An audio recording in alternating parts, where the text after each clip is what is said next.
રામ મંદિરની પ્રાણ પ્રતિષ્ઠામાં અવિચલ દાસ મહારાજને મળ્યું નિમંત્રણ.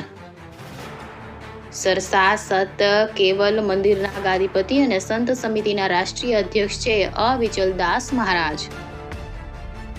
આમંત્રણ પત્રિકા મળતા જ અવિચલ દાસ મહારાજની પ્રતિક્રિયા આવી સામે.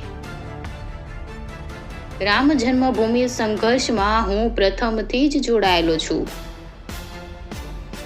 બાબરી ધ્વસ્ત દરમિયાન 14 દિવસ જેલમાં પણ રહ્યો છું.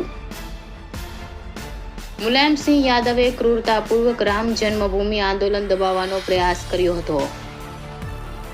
ત્યારે રામ જન્મભૂમિનું સ્વપ્ન જેવું જ લાગતું હતું.